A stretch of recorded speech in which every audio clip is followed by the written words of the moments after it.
For 11 weeks, my husband told a room full of people I was dangerous. He said it at a dinner table with our children in the room. He said it in a courtroom with a folder he wanted a judge to trust. He said it so calmly and so often that for a little while even I checked my own hands to see if they were shaking. It took one soldier 90 seconds to make all of them doubt it. I remember the courtroom, the way you remember a photograph you did not know was being taken. The heater ticking, the clerk's pen, my husband's lawyer sliding a thin manila folder across the table like it weighed something. And then the doors at the back opened, and a man in army dress blues walked up the center aisle, and every person in that room turned to look at him the way people turn toward a fire alarm. He was sworn in. He looked at the thin folder on the judge's bench. He did not raise his voice. "Show me her real file," he said. "Now." But let me back up a little. I came home from a 9-month deployment lighter than my duffel bag, and heavier than I could explain. That is the honest way to say it.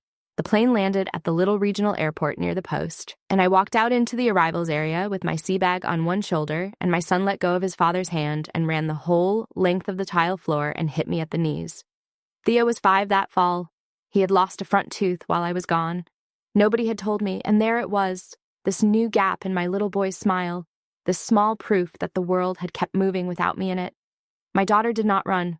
Clara was 3, and I had been gone for a third of her life, and she looked at me the way you look at someone in a picture you have been told to love. She held her father's leg and studied my face.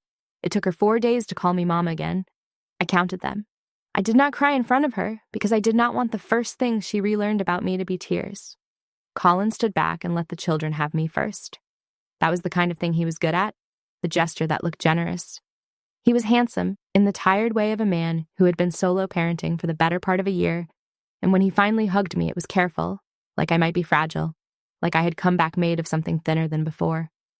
"You okay?" he asked into my hair. "I'm okay," I said. Neither of us was telling the truth, and neither of us knew yet how far the lie would travel. Here's the thing I need you to understand before any of the rest of it makes sense. Coming home is not the easy half. Everyone prepares you for the leaving, nobody prepares you for the return. For the way your own kitchen feels like a set built to look like your kitchen. For the way you flinch at a dropped pan. For the nights you lie awake, running convoy routes in a country you are no longer in. I was a transportation officer. My job downrange had been to move fuel and people and parts across long, exposed roads and get everyone home. I got very good at expecting the worst thing on every mile of every road. You do not switch that off because the plane landed. So I did not sleep. For weeks I did not really sleep. I would lie next to Colin and stare at the ceiling and wait for a sound that was not coming. And one morning, running on maybe 2 hours, I made a decision that I want you to hold on to. Because it is the center of this entire story. I asked for help. I drove to the behavioral health clinic on post, and I signed in at the front desk, and I told the receptionist I was not sleeping and I did not feel like myself. No one ordered me to. No commander sent me. I referred myself, which in my world is a quiet act of courage that costs more than people outside the military understand, because we are trained to believe that admitting you are struggling is the same as admitting you cannot do the job. The doctor they assigned me was a lieutenant colonel named Adrian Osei, Army Medical Corps, a psychiatrist. He was a tall, unhurried man in his early 50s with reading glasses. He was always pushing up his nose and a way of asking a question and then actually waiting for the answer. On my first visit, he did not write for the first 20 minutes. He just listened. "You are not broken," he told me near the end of that hour. "You are a person whose body learned to survive something, and now it is trying to unlearn it. That is treatable. That is ordinary. And the fact that you walked in here on your own tells me a great deal about how this is going to go." I saw Dr. Osei for 4 months. We did the honest, unglamorous work of it. He diagnosed adjustment insomnia, not post-traumatic stress disorder, and he was careful about that distinction in a way I did not appreciate the value of until much later. I learned to sleep again. I learned that a dropped pan is a dropped pan. And at the end of it, he did something that is routine in the Army and turned out to be the most important document of my life. He evaluated me, formally, and he cleared me. Fit for duty, fit for command, no risk to self or others. He signed it, and it went into my record, and I stopped thinking about it, because to me it just meant I was allowed to keep doing my job. There was one session, about halfway through, that I think about often now. I had told him I was ashamed of needing to be there at all, that a good officer should be able to manage her own head. Dr. Osei took off his reading glasses and set them on the desk and said, "Major, let me ask you something. If one of your soldiers came back and could not sleep and had the courage to walk in and say so, what would you think of that soldier? I said I would think they were doing exactly the right thing. Then why, he said, is the standard for you lower than the standard you hold for the people you lead? I did not have an answer. I still do not, except that he was right, and that being seen clearly by someone who is not afraid of what he sees is its own kind of medicine. He wrote very little that day. But everything he did write was true, and it was dated, and it was signed, and it sat quietly in a file while I went back to my life and forgot it was there. That is the part I need you to hold on to. The whole time I was simply trying to get well, a careful, honest man was documenting exactly who I was, in language a court would one day have to respect.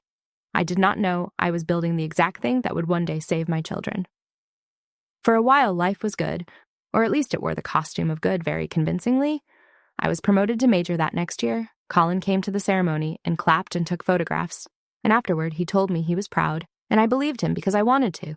We bought nothing we could not afford and put both our names on the house, a small brick place with a maple in the front yard that turned the color of a struck match every October. Theo started school. Clara learned the whole alphabet and then taught it back to me, standing on a kitchen chair, very stern, correcting my pronunciation of the letter W. But something was thinning between Colin and me, and I told myself it was the ordinary erosion of two tired people, and I was wrong. The money was part of it. I outranked my own household budget, is the blunt way to put it. A major makes a decent, steady living, and Colin's work came and went, and he never once said out loud that this bothered him, which is exactly how I knew that it did. He started keeping a private ledger of small grievances. Who paid for what? Whose career had required whose sacrifice? He never raised his voice. Colin almost never raised his voice. That, I would learn, was the most dangerous thing about him. I remember one night that should have warned me. I had gotten a call, late, about a problem at work, and I had handled it in 20 minutes from the kitchen, the way you do. And when I hung up, Colin was standing in the doorway with his arms crossed. "They call, and you jump," he said. "Every time." I said it was my job. "It's always your job," he said. "The army gets the best of you. We get whatever's left over." And the thing is, he said it quietly, almost sadly, so that if I got upset, I would look like the unreasonable one. I apologized.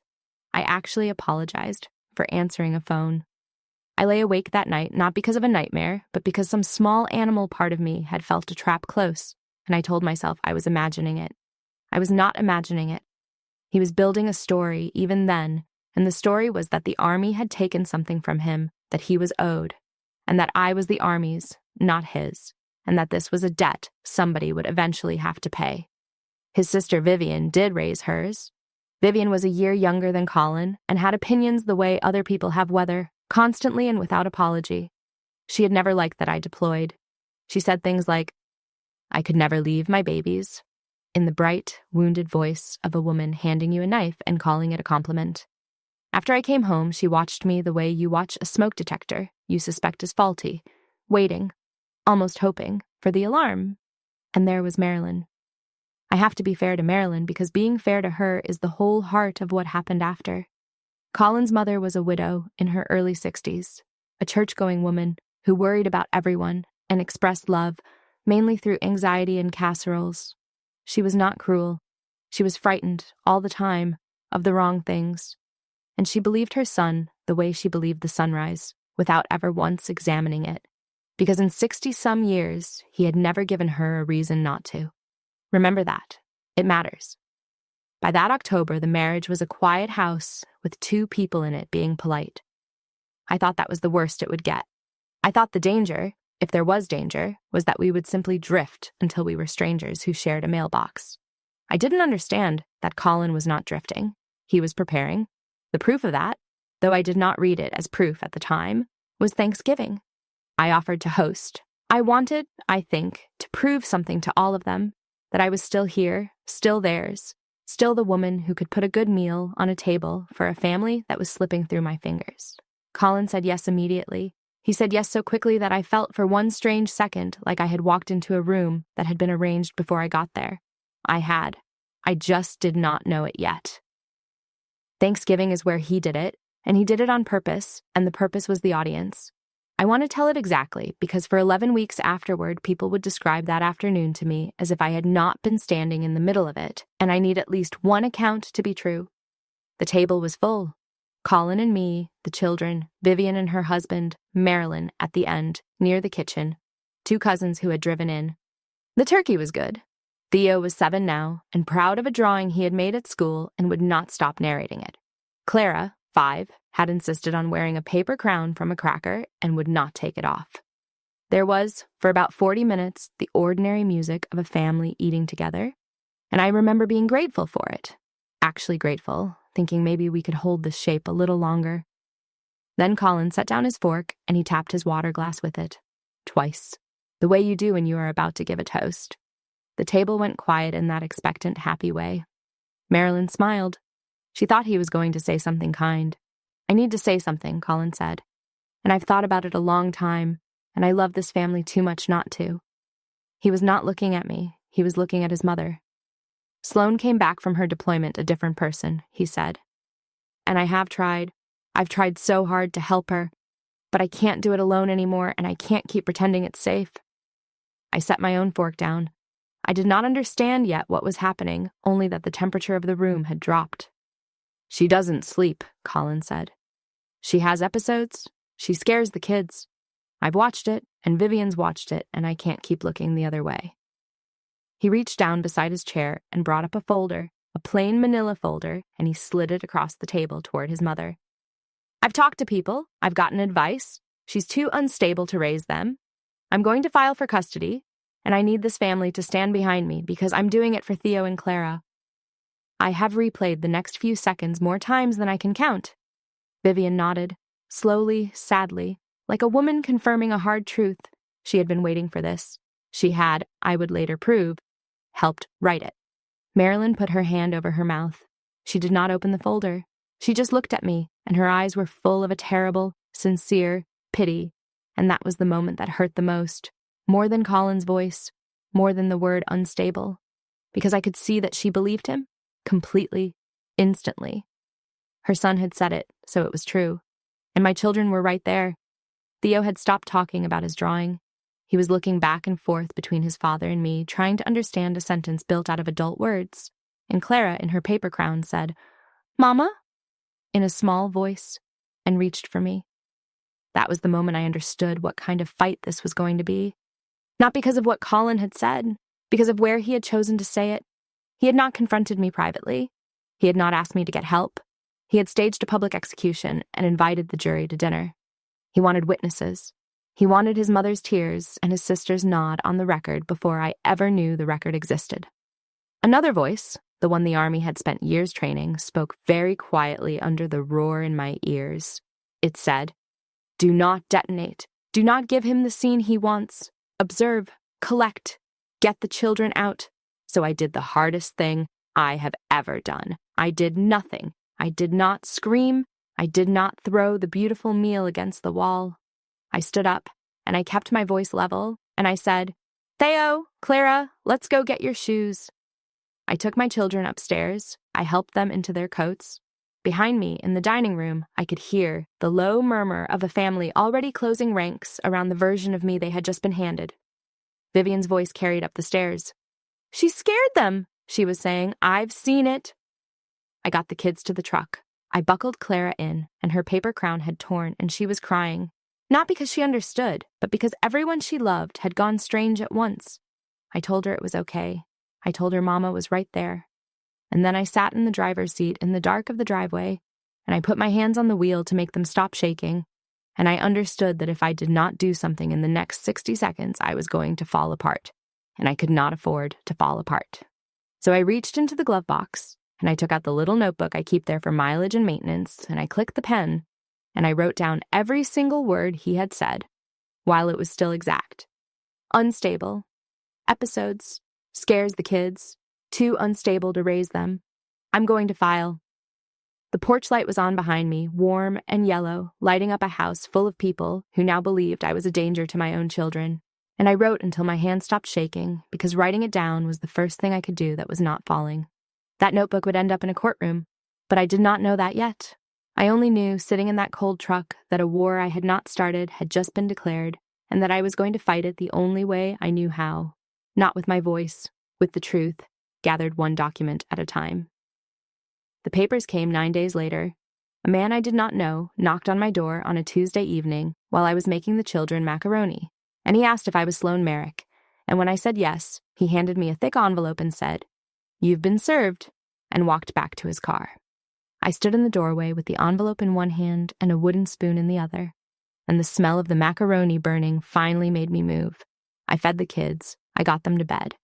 And then I sat at the kitchen table, and I read what my husband had filed against me, and I made myself read all of it, slowly, twice, the way you read a map of terrain you're going to have to cross. It was an emergency petition for temporary sole custody. It said that I suffered from untreated post-traumatic stress disorder. It said that I was prone to violent episodes. It said that the children were at risk in my care and that immediate intervention was necessary to protect them. And attached to it, as Exhibit A, was a note. 1 page. It was on a letterhead I did not recognize, some telehealth counseling service, and it described me in confident clinical language as a person with untreated trauma who posed a potential danger to minors in her care. It was signed by a counselor named at the bottom. I read the name 3 times. I had never met that person in my life. The paper called me a diagnosis I had never been given, written by a stranger who had never spoken to me, and my husband had submitted it to a court as evidence. My first feeling, and I am not proud of this, was terror. Cold, complete terror, the kind I had not felt since the worst nights on the worst roads.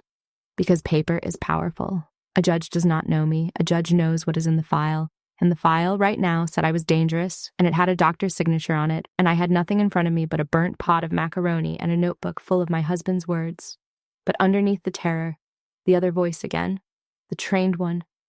It did not care about my feelings. It looked at that note, and it asked one clean question. Who signed it? Because I knew who had actually treated me. I knew his name. I knew his rank. And it was not the name on that page. The next morning I called the post, and I made an appointment with the legal assistant's office. And I went in on my lunch hour in uniform, and I sat down across from a young JAG captain named Ruben Salcedo. He read the petition, he read the attached note, and then he did something that gave me the first solid ground I had felt under my feet in 9 days. He tapped the note with one finger and started, quietly, to shake his head. "Ma'am," he said, "this isn't a medical record." "What is it?" "It's a note somebody paid for." He turned it around so I could see it. "Look, no treatment dates, no history, no mention of ever having examined you in person. A real behavioral health record has a mile of paper behind it. Intake, session notes, assessments, a diagnosis with criteria, a treatment plan. This is a single page from a service that will generate you a letter for a fee. It's the kind of thing people buy for emotional support animals." He looked up at me. "Did you ever actually see this counselor?" "Never. I don't know who that is." "Then who did treat you? Because your husband's whole case is that you're untreated. If you have a real record and it says something different, this note doesn't just fail, it blows up in his hand." I told him about Lieutenant Colonel Osei. I watched the young captain's face change as I did, watched him understand what I had, and for the first time since Thanksgiving, I saw something other than pity in another person's eyes. I saw the look of a man who had just spotted the enemy's mistake. "Major," he said, "you need 2 things. You need a civilian family lawyer because this fight is in a county court, not ours. And you need to request your real behavioral health record today through the proper channel so it comes certified and nobody can say you doctored it." He slid a pad across the desk. "Write down that colonel's name, because if he treated you, and if he cleared you, then your husband just handed a judge a lie with a signature on it, and that is the best possible thing that could have happened to your case." I wrote down the name, Osei. And I want to tell you that I felt triumphant, but I did not. I felt tired and afraid and aware that between me and my children stood a mountain of paper, and that I was going to have to climb all of it. But I had a direction now. I had a first step. And for a woman who had spent 9 days in free fall, a first step felt like the whole world. The civilian lawyer's name was Miriam Castellano, and the first thing she told me I did not want to hear. "We are not going to attack him," she said. I was in her office 2 days later, a small tidy room with diplomas on the wall and a box of tissues placed, I noticed, within reach of the client chair. a box she must have watched 100 frightened people empty. Miriam Castellano was in her late 40s, silver starting at her temples, with the particular calm of a person who has seen every ugly thing a family can do to itself and is no longer surprised by any of it. I had come in with my notebook and my rage. I had come in ready to tell her about Vivian's lies and Colin's laziness and every small cruelty of the last year, ready to build the case that he was the unstable one, that he was the unfit parent. And she let me talk. And then she folded her hands and said it again, gently. We are not going to attack him. I know you want to. I know you could. But listen to me, because this is the most important thing I will tell you. She leaned forward. A custody fight where both parents throw mud. A judge splits the difference and everybody loses, especially the kids. But a custody fight where one parent lies and the other parent simply, calmly proves it with documents. That fight has a winner. You do not need to make him look bad. He has already done that. You need to make him look false, and you do that with paper, not with anger. So I just take it, I said. I let him call me dangerous in front of my children, and I say nothing. You say nothing to him, she said. You say everything to the court in writing under oath with exhibits. She smiled a little. You're a logistics officer, aren't you? You move things from where they are to where they need to be, along a route, on a schedule, without losing anyone. Do that. Treat the truth like a convoy. Get it there intact. That reframing did something to me. It took the fight out of a place where I was weak, the place of feeling and shouting and defending myself, and moved it to a place where I was strong. I knew how to plan. I knew how to gather. I knew how to document a chain of events so that it could survive contact with hostile people. I could do this. There was an early hearing, a temporary orders hearing, 10 days after I was served. Colin's lawyer stood up and read the petition and the bought note aloud and asked the court to remove the children from my home immediately. Miriam stood up and did something very simple. She pointed out that the note attached as medical evidence contained no treatment history, and she asked the court to note that the defense would be producing the mother's actual, certified behavioral health record from the United States Army, and she requested a custody evaluation by a neutral, court-appointed professional. The judge, a woman named Frances Holloway, looked at the thin note over the top of her glasses for what felt like a long time. Then she declined to remove the children. She ordered that they remain with me pending a full evaluation with visitation for Colin. She set a date for a final hearing in the new year. It was a small ruling. It changed almost nothing on paper. But walking out of that courtroom, I felt the ground shift by 1 degree in my direction, and I held on to that 1 degree like a railing. That night I did the other hard thing. I told the children something true and small. I did not tell them their father had called me dangerous. I did not tell them there was a fight over who they would live with. I sat on the edge of Theo's bed with Clara leaning on my arm, and I said, Mom and Daddy are having some grown-up disagreements, and sometimes grown-ups need a judge, who is like a teacher for grown-ups to help them sort it out. And no matter what, both of us love you, and none of it is your job to fix. Theo looked at me with his father's eyes and my stubbornness. Are you sad? He asked. A little, I said. But I'm okay, and I'm right here. I made myself a promise that night that I kept through every ugly week that followed. My children would never, not once, hear me say a single cruel word about their father. Whatever he had made me, I would not let him make me into a person who poisoned my own kids against half of themselves. That was the only vow I made in this entire war. It was the one that let me look at myself in the mirror at the end of it. The next morning, I taped the certified mail receipt for my records request to the refrigerator next to a drawing of a turkey Clara had made at school, and every time I walked past it, I touched it, the way you touch a rosary, and I said to myself, it's coming. The truth is coming. All I have to do is be standing here when it arrives. The truth arrived in pieces, the way it usually does, and the first piece was a recording. In Discovery, the process where each side has to show the other what it plans to use, Colin's lawyer produced an audio file. It was, they said, proof of one of my episodes. Miriam forwarded it to me with a short note that said only, listen when you're ready, not alone. I waited until the kids were at school. I sat at my kitchen table with my laptop, and I pressed play, and I listened to myself have a nightmare. It was awful to hear. There is my own voice, thick with sleep, saying words that do not make sense, a name, a road, a warning to someone who was not there. There is my breathing going ragged. It is a real thing that happened in the months right after I came home, before the treatment took hold. Hearing it, I felt the old shame rise up hot in my face. And for a moment, Colin almost won, because for a moment I thought, maybe he's right. Maybe there is something wrong with me. And then the trained voice again, cold and clear, it said, "Look at the file, not the fear."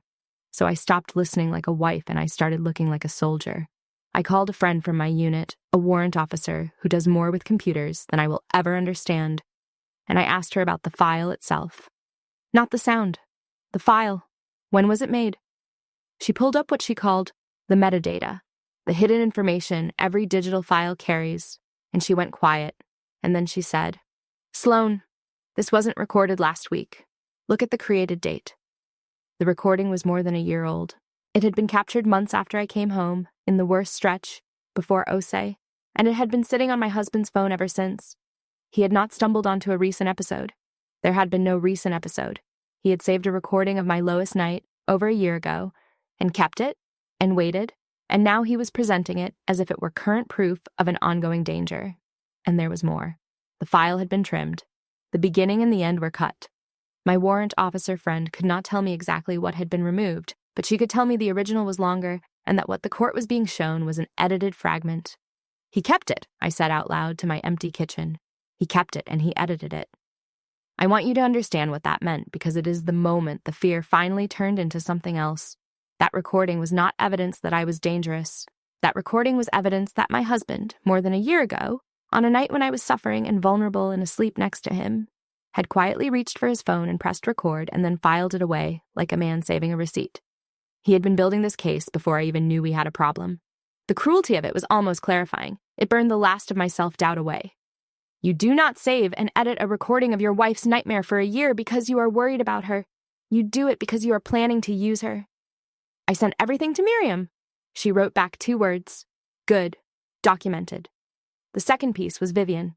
Colin's sister had submitted a sworn statement, a long one, full of detailed accounts of my supposed instability. Most of it was vague, the kind of thing that is hard to disprove because it is hard to pin down. She had watched me. She was concerned. I seemed off. But in the middle of it, trying to make it vivid, she had made a mistake. She described one specific incident. She swore, under penalty of perjury, that on a particular Saturday, she had been at our house and had personally witnessed me frighten the children so badly that Clara cried, and that this was the day she knew something had to be done. She named the date. I read that date, and something in my chest went very still, because I knew that date. I had not been at that house on that Saturday. I had not been within 200 miles of that house on that Saturday. That was a drill weekend. I was away at annual training, at a site a long day's drive from home, signed in, information, accounted for by the Army every single hour, with orders and a sign-in roster and 40 other soldiers who could put me there. She had sworn to a Saturday. I spent 200 miles away. I pulled my orders. I pulled the training site sign-in log. I pulled a photograph another officer had posted with a timestamp of our whole group at the site that weekend, and there I was in the second row. Miriam laid it all next to Vivian's sworn statement and shook her head slowly and said, "People who tell the truth don't need to invent a specific day." She reached for a detail to make it real, and the detail is a lie we can prove with a government document. When one sworn specific falls, the judge stops trusting all the vague ones. While all of this was happening, I still had to be a mother, and that turned out to be the hardest logistics problem of my life. The fight lived in a folder on my kitchen counter, and it could not be allowed to live anywhere else. So I built a wall around it. When the children were awake, the folder was closed. We had pancakes on Saturdays. We read the same 3 books at bedtime until I could recite them with my eyes shut. Theo had a school project about the solar system, and we painted a foam Jupiter at the same table where, an hour after he went to sleep, I would open the folder and read about how dangerous I supposedly was. One evening, Theo asked me, out of nowhere, "Is Daddy mad at you?" And I felt the whole careful wall lean. I put down the paintbrush. I thought about every wrong answer, the ones that would have felt so good to say, and I said, "Sometimes grown-ups disagree about big things, and it can feel like being mad, but that's ours to sort out, not yours. Your only job is to be 7. He considered this with the seriousness he gives to everything, and then he asked if Jupiter really had a storm bigger than the whole Earth, and I said yes, it has had the same storm for hundreds of years, and he said, "That's a long time to be a storm," and went back to painting, and I sat there thinking that my son had just described my marriage without knowing it. Some storms last for hundreds of years because nobody ever names them. I was naming mine. That was the difference. That was the whole difference. There was one bad moment in the middle of all of it, Colin's lawyer filed a motion to move the hearing up to fast-track the whole thing, arguing that every week the children spent in my care was a week of risk. For about an hour, I was sure I was going to lose them on a technicality, that the machine would grind faster than the truth could travel. I sat in my truck in a parking lot and I felt the panic coming, the real kind, and my hand actually moved toward my phone to call Colin, to beg him, to say whatever he wanted me to say if he would just stop. And instead I called Dr. Osi. I had not spoken to him in over a year. He remembered me immediately. I told him, in a rush, everything: the Thanksgiving, the petition, the bot note, the recording, the sworn lie. And Lieutenant Colonel Osi was quiet for a moment, and then he said something I have never forgotten. "Major," he said, "you did everything right. You struggled and you asked for help and you did the work and you got well. That is the whole story of your treatment, and it is a good story, and it is written down. Nobody can rewrite it. And if a court needs to hear it from me, I will put on my dress uniform, and I will drive there myself, and I will tell them the truth. You are not what he says you are, and I can prove it because I am the one who examined you, and he is not." I sat in that parking lot and I cried. Finally, not the falling apart kind, the other kind, the kind that comes when someone reaches down into a hole you are in, and you realize the hand is real. Then I wiped my face, and I drove home, and I made the children spaghetti, and I helped Theo with his reading, and I put them to bed. And I did not fast-track anything, and I did not beg anyone. I just kept moving the convoy down the road. My real file came certified, in a thick sealed envelope from the Army, and Miriam and I read it together at her conference table on a gray January afternoon. It was everything the bot note was not. It was a mile of paper. It began with my self-referral, the date I walked into that clinic on my own. It contained the intake, the session notes, the assessments. It contained the diagnosis, stated with clinical care, adjustment insomnia, related to reintegration, not post-traumatic stress disorder, a distinction Osei had been precise about from the very first week. It documented the treatment, the progress, the resolution, and at the end, it contained the evaluation, signed by Lieutenant Colonel Adrian Osei, Army Medical Corps, fit for duty, fit for command, no risk to self or others. Miriam put the bot one-page note on the table on the left and the certified Army record on the right, and she looked at them side by side for a long moment. "He told the court you were untreated," she said. "The record says you treated it, and you passed. He told the court you were dangerous. The record, signed by an actual military psychiatrist who actually examined you, says the opposite, in writing, over a year ago, long before anyone was fighting about custody." She tapped the certified file. "This is not a document we argue about. This is a document that ends arguments." And then, in the same batch of discovery, we found the last piece, the one that turned the whole case from a defense into an indictment. It was a text message. Colin's own lawyer had produced it, buried in a long thread that had been handed over, probably without anyone reading it closely because Colin had assured them there was nothing there. It was a message from Colin to his sister Vivian, sent 3 days before Thanksgiving, before the dinner, before the folder, before the word unstable. It read, "Once I have the kids, the house stays with me and she pays support. Mom will back us. She just needs to hear it the right way at dinner. Keep the story simple." I read it, and the last thing I did not understand fell into place. It was never about the children. It had never been about the children. It was about the house and the money and about not being the one who paid.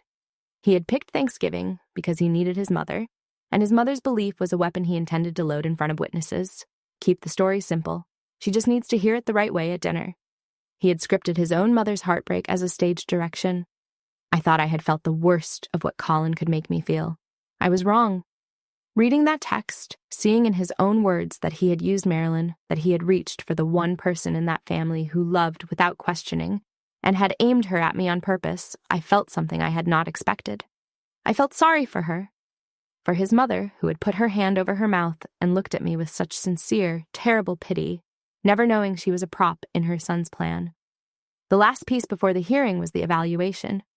Judge Holloway had appointed a neutral custody evaluator, a child psychologist named Dr. Simone Petrakis, who spent weeks doing the careful, unshowy work of finding out the truth about a family. She observed me with the children. She observed Colin with the children. She interviewed Theo, gently, and Clara, more gently still. And her report, when it came, was quiet and devastating. The children, she found, were securely attached to their mother. They were relaxed and affectionate in my care. Neither child expressed or displayed any fear of me. Theo, asked to describe a time he felt scared, had talked about a thunderstorm. Clara, asked who takes care of her when she is sad, had said, without hesitation, Mama. There was, Dr. Petrakis wrote, no evidence of the instability or danger described in the petitioning parents' filings, and she noted, in the careful language of her profession, a concern about the reliability of the allegations themselves. Vivian had sworn I terrified my daughter. My daughter, asked by a neutral expert who comforts her when she is sad, had said my name. We had it all now. The bought note and the real record, the year-old edited recording, the sworn lie against the government's own timeline, the text that revealed the motive, the evaluator's report. Miriam organized it the way I would have organized a mission, each piece in its place, each one ready to move when it was called. The hearing was set for the last week of February, and Lieutenant Colonel Osei had already sent word through the proper channels that he would appear in person. Get some sleep this week, Miriam told me as I left. You're going to want to be steady in that room. Not angry, steady. Let the paper be angry for you. The night before the hearing, I did not sleep, and for once it had nothing to do with a convoy or a nightmare. I laid everything out on the kitchen table one last time, the way I used to stage a load plan before a long movement, every piece in the order it would be needed, the certified record, the bought note beside it, so the contrast would be immediate, the metadata report on the recording, my orders and the training roster and the time-stamped photograph, Dr. Petrakis' report, the printout of the text message, which I still could not look at without my stomach turning. I checked each one against Miriam's list, and I checked the list against my memory, and then I checked it all again, because checking was the only thing standing between me and the fear. Around midnight, I looked in on the children. Theo had kicked his blanket off, the way he always does, and Clara was asleep with one arm flung over a stuffed rabbit that had lost most of its stuffing years ago. I stood in the doorway of their room, in the dark, and I made myself a quiet promise. Not a dramatic one, just a soldier's promise. Whatever happens in that room tomorrow, I will have done everything right. I will have stayed steady. I will not have given him the wild, screaming version of me that his whole story needs to be true. I will walk in there as exactly the woman my record says I am, and I will let that woman speak for herself. I called Dr. Osei one more time to confirm the timing, apologizing for the late hour, and he told me not to apologize, and he told me to eat breakfast in the morning even if I did not want to, because people who skip breakfast get shaky, and shaky reads as nervous, and nervous reads, to a stranger, as something to distrust. Then he said, Get some sleep, Major. The truth is already written. Tomorrow it just gets read out loud. I did not get much sleep, but I got up, and I put on my dress uniform, and I ate the breakfast, and I drove to the courthouse with a box of documents on the passenger seat where a folder had once ridden in a very different truck on a very different night. The courtroom was smaller than the ones on television and colder, and that is where it ended. Colin went first because he was the one who had brought the petition. His lawyer stood and made the case for danger. He read from the bought note. He played the edited recording, and I watched the judge's face while my own nightmare filled that quiet room. And I made myself sit still, hands folded, the way Miriam had told me, the way the army had told me, steady, steady. He talked about untreated trauma and unstable episodes and a family that had bravely come together out of love to protect two innocent children. He gestured toward Vivian, who dabbed at her eyes. He gestured toward Marilyn, in the second row, who did not dab at anything. She sat very still, and she was watching me now. Not with pity, but with something else, something uncertain, and I did not yet know what had changed in her. Then it was our turn. Miriam did not raise her voice once. She began with the timeline. She laid Vivian's sworn statement next to my army orders and the training sign-in roster and the time-stamped photograph, and she asked the court to note that the specific incident sworn to under oath had occurred on a day the petitioner's own witness could not possibly have observed, because the mother was, by the government's records, 200 miles away, in uniform, accounted for by name. She did not call Vivian a liar. She let the documents do it. I watched the judge write something down, and I watched Vivian stop dabbing her eyes. Then Miriam turned to the recording. She entered the metadata report. She established that the audio offered as proof of a current danger was more than a year old, and that it had been edited, trimmed at both ends. And she asked the simple question of why a recording of a single bad night over a year past had been preserved and altered and saved for a custody case that did not yet exist. She let that question sit in the cold air. She did not answer it. She did not have to. and then she said, "Your Honor, the petition rests on a claim that the respondent is untreated and dangerous. We would like to address that claim directly. The defense calls Lieutenant Colonel Adrian Osei, United States Army." The doors at the back opened. I had seen him in an office in fleece and reading glasses. I was not prepared for him in dress blues. He came up the center aisle in the full service uniform, the dark coat, the ribbons, the gold oak leaves of a lieutenant colonel, a physician and an officer, and the whole room turned to watch him the way I told you at the very beginning, the way people turn towards something that has just changed. He was sworn in. He sat. He was calm in the specific way of a man who has told hard truths to frighten people for 30 years and has learned that the truth does not need to be loud. Colin's lawyer, to his credit, tried. He picked up the one-page note, the bought one, and he moved to ask the colonel about the respondent's mental health history as documented. And Lieutenant Colonel Osei looked at that thin single page in the lawyer's hand, and then he looked at the judge, and he said the words that I will hear for the rest of my life. "That is not her file," he said. "I don't know who wrote that. Show me her real file, now." The room went very quiet. Miriam rose and entered the certified record, the real one, the mile of paper, and handed a copy to the bench. And Lieutenant Colonel Osei took the pages in his own hands, and he walked the court through them, unhurried, precise. He explained that the respondent had self-referred on her own with no order and no requirement, which he described as a sign of health and responsibility, not danger. He explained the actual diagnosis, adjustment insomnia, and he explained patiently the difference between that and the post-traumatic stress disorder the petition had claimed, and how that difference mattered. He explained that treatment had been completed and successful, and he read aloud his own evaluation, signed and dated over a year before Thanksgiving, fit for duty, fit for command, no risk to self or others. Then he set the pages down, and he addressed the single bought note directly. "This document," he said, "was not written by any provider who ever examined this officer. It contains no history, no dates of treatment, no clinical basis. In my professional opinion, it is medically meaningless, and the recording that was played earlier is a fragment of a person having a nightmare over a year ago during a period of treatable insomnia that was in fact treated. It is evidence of nothing except that this woman once had a hard night and then did something about it." He looked for just a second at Colin. "I have signed a great many evaluations, Your Honor. I stand behind this one completely." Colin's lawyer tried to cross-examine him, and it did not go the way he wanted. He asked whether it was not true that post-traumatic stress could emerge or worsen over time after an evaluation. It was a decent question, the kind that sounds like it opens a door. Dr. Osei agreed that in general, a person's mental health can change, and then he added, gently, that this was precisely why a court should rely on an actual assessment by an actual provider rather than a purchased note from someone who had never met the patient, and that if the petitioner had genuinely believed the respondent's condition had worsened, the responsible thing would have been to request a current evaluation, not to record and preserve a nightmare from over a year earlier. The lawyer asked a follow-up, and then thought better of it and sat down. You could feel the whole room recalibrate. He had come in trying to make my wellness look like a question. He left having made my husband's methods look like the answer. I looked over at Colin during that testimony once.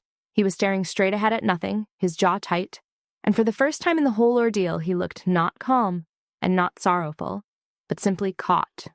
A man watching a structure he had built very carefully come apart in a way he could not stop. Board by board, in public, with his mother watching. I did not feel glad.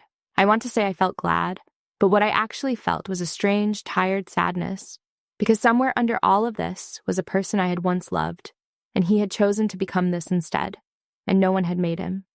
I did not feel like winning. I want to be honest about that, because I think people expect the moment of vindication to feel like fireworks, and it did not. I felt like breathing, like a hand had been on my throat for 11 weeks and had finally, quietly let go. I looked down at my own folded hands, and I made myself keep them folded. Judge Holloway took a short recess and came back, and she was not gentle with Colin, though she never raised her voice either. She said that the court had been asked to remove 2 children from the care of a fit and loving mother on the basis of a document that no licensed professional who had ever treated her had signed, a recording that had been preserved and edited, and sworn testimony that the government's own records contradicted. She used the word troubling more than once. She granted primary physical custody to me. She ordered Colin's contact to begin as supervised visitation, to be revisited later. She referred the fraudulent note and the service that produced it for further review. And she looked over her glasses at the whole assembled family and said, "Children are not property to be won. I hope everyone in this room remembers that." Colin did not look at me. He did not look at his mother. He gathered his papers and he left, and Vivian went with him. And the courtroom emptied, and I sat in my seat for a moment because my legs did not entirely believe it was over. When I finally stood and turned around, Marilyn was still there, in the second row, with her hand over her mouth again. But this time she was not looking at me with pity. She was looking at me like a woman who had just understood, in a cold public room, exactly what her son had done and exactly how he had done it, and exactly whose hand he had used to do it. Marilyn came to my house 3 weeks later, on a Sunday, and stood on my porch, and that is where the real ending of the story happened. Not in the courtroom, on the porch.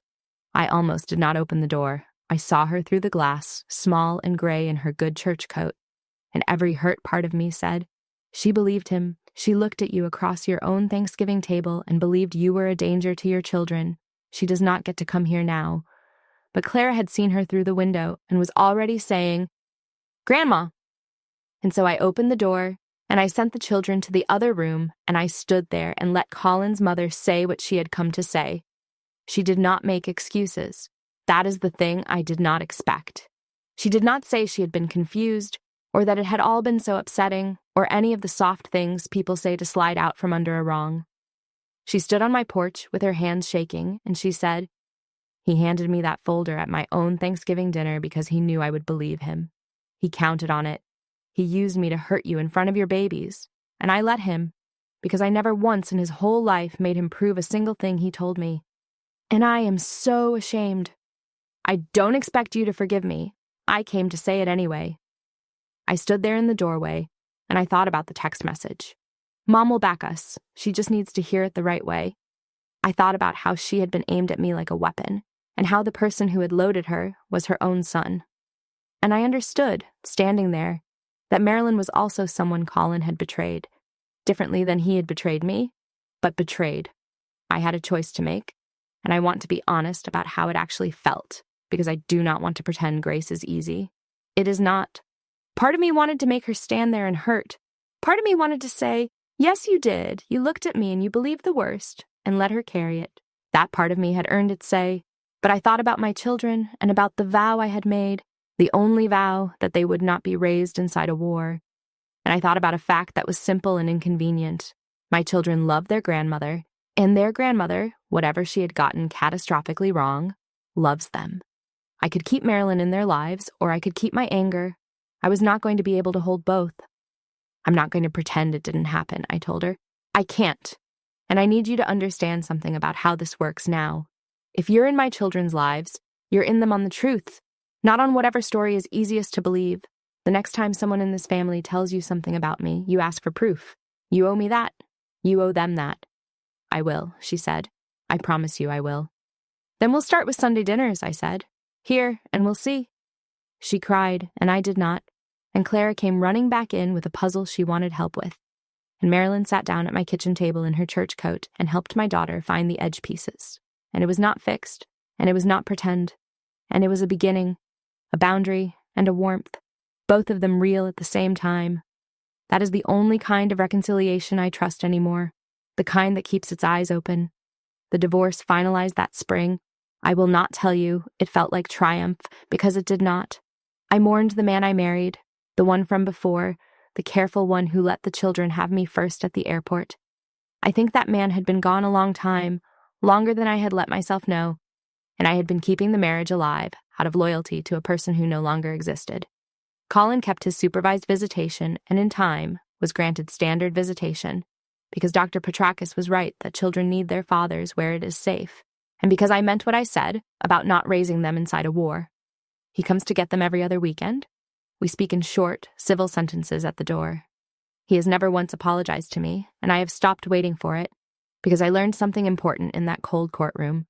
Some people never say sorry, and you can still be free. His apology was never the thing that was going to set me down. Setting myself down was the thing that set me down. It has been a little over a year now. This past winter, I took on a new set of responsibilities at work, a bigger job, the kind that comes with a small ceremony, and I stood up in front of my unit in my dress uniform and accepted it. And in the front row, in folding chairs, sat my son and my daughter, Theo, tall for his age now, and Clara missing the same front tooth Theo lost while I was deployed.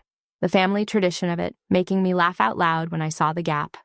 And next to them, in her good coat, sat Marilyn, who had asked, carefully, if it would be all right for her to come, and I had said yes. Theo asked me that night what my new job meant, and I told him it meant more people were counting on me to get them where they needed to go, and he thought about that and said, "You're good at that," and went back to his dinner, and I had to look out the window for a second so he would not see my face. Peace, it turned out, was not the absence of them. It was not Colin gone and the fight over. Peace was the return of me, the woman who does not check her own hands to see if they are shaking, the woman who sleeps, the mother my daughter names when a stranger asks who takes care of her when she is sad. He had spent 11 weeks and a great deal of money trying to convince a court that that woman was dangerous. In the end, the only thing his campaign proved was how much paper it takes to bury the truth, and how little it takes to dig it back up if you are patient and steady and willing to gather it one certified page at a time. Dr. Osei sent me a short note after the hearing. It said, "You did the hard part a long time ago when you walked into my clinic on your own. Everything after that was just the record catching up to who you already were. I keep it in the glove box now, next to the notebook. If my story has taught you anything, I hope it is this.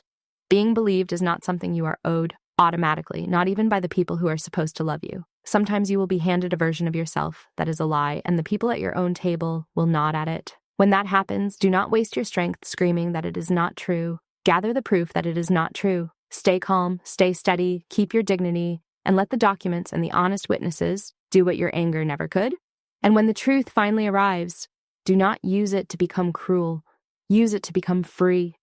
The strongest thing you can do to someone who tried to break you is to refuse to be broken, and then to refuse also to become them. If this story moved you, please share it with someone who needs to hear it, someone who is being told a lie about who they are and starting to believe it. Tell me in the comments about a time you had to stay steady and let the truth catch up.